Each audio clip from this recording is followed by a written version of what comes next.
Hey guys, what's up? So today's conversation is going to be about not making it harder than it needs to be.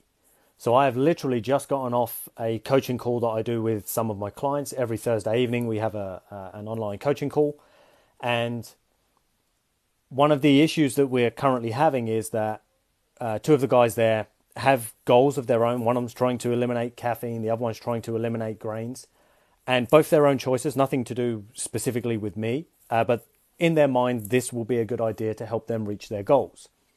The catch 22 is they've been kind of going around in circles for a long time now. And I'm talking multiple months, maybe even over a year on these two particular things where they're like, they'll try, they do it, they get rid of the thing, or they get right down and there's only a small amount left in the diet. And then life happens, stress happens, and it all comes back.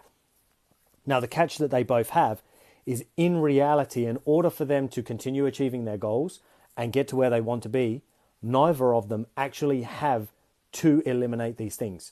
One of them doesn't have to get rid of caffeine, the other one doesn't have to get rid of grains. They've just chosen these things because they, in their mind, seemed like a good idea. They're good goals to have because, sometimes for many people, grains aren't necessarily the best options, and caffeine, again, for some people, isn't a very good thing. Some people it's fine, and then others it's not so great for. So in their mind, it's like, well, I will be healthier, better, and I'll be able to get to my goals quicker, and more easily if I eliminate these things.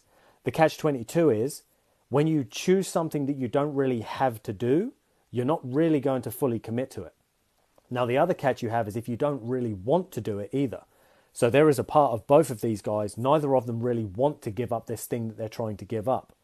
Now, if your desire to keep this thing outweighs your desire to achieve the long-term goal or whatever it is that you're aiming for, you won't do it. You'll keep sabotaging yourself and falling back off because this thing has a greater pull, at least in the moment.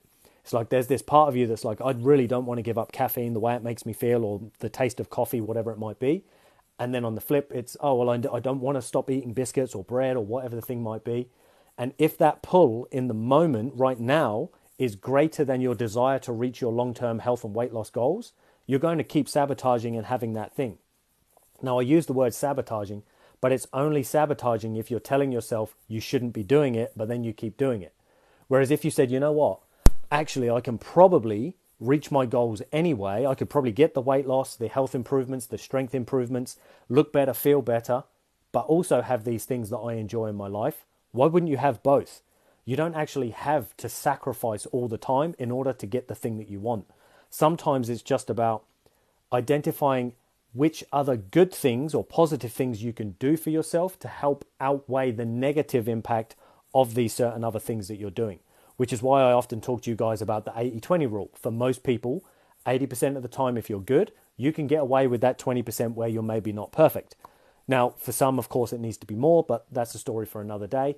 But generally speaking, 80-20 is enough. So my point is, stop trying to over-sacrifice in order to get this thing that is perceived as better, because sometimes you just won't be willing to give up this thing now. Why would I give up this pleasure now to have this fantasy of a pleasure in the future?